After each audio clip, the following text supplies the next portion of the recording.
It was recently revealed, of course, that Prince Harry wouldn't mind having a crack at becoming a producer stroke interviewer for his own podcast series. So, well, keen was he that he thought he could take on the likes of President Putin, the Pope, and a few other big names. Apparently, they were rather keen too, allegedly. But what's interesting is, as now we've all found out, should I say, is that it's harder than it looks to interview somebody on screen. If you watch a lot of the modern day interviewers now, particularly, they're all holding cue cards. They're all told in their earpiece exactly what question to ask. And in particular, if you look at political interviewers, they're not bright at all. They're literally fed the questions in their earpiece from a producer. Something I don't need, as I'm sure you can imagine. But on a serious note, as we now know, Prince Harry has not given up the idea of becoming something of an international interviewer himself. But what is interesting is this. While he was working over on a very special edition of the BBC Radio 4 programme, The Today Show, in which he was guest editor and rather famously interviewed his father, the Prince of Wales at the time, now of course His Majesty the King, well, it didn't really go without many problems. As ever, let me explain. Hi, good morning. How are you? Nice to see you. Yes, that's beautiful St. James's Park, by the way, in the background, in case you're wondering. Like to get out and about, as you know. Don't like to sit around doing nothing. Like to show you the sights of London. Yes, what's interesting about this with BBC Radio 4 was simply this. Every year they give you a sort of chance, guest series of host people to come along and edit the programme. It's an absolute farce, really. You're not the guest editor at all. They use your name in a quiet period when normally they think people won't be listening.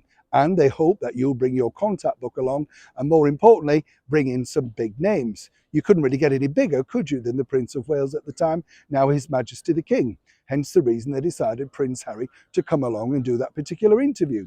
What was interesting was I thought it was a particularly charming interview. We found out exactly what a loving, caring father the King was, and what we did find out was that Prince Harry desperately needed some kind of script. But what a source told me was simply this, and it's fascinating in itself.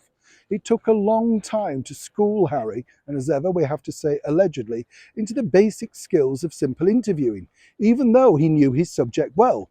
His father, Prince Charles. I mean, what wouldn't you need to know? Every question you need is presented in advance. Harry, though, according to that source, didn't really see the need to present the King with the questions in advance. Now, this isn't because, it's father and son. It's just basic courtesy that, the King would have had an idea exactly where the conversation was going. Was it about, his topics of architecture, farming, saving the planet, whatever? He would have need to have known. Harry, according to that source, simply thought it would just be an informal chat which would result in a lot of fun. After much schooling, dedication, and more importantly, a bit of guidance, he relented, and most of the questions were finally agreed with the production team. So again, it's fascinating to think, isn't it, that with all of that production help from an organisation like the BBC, Harry still felt he could go it alone.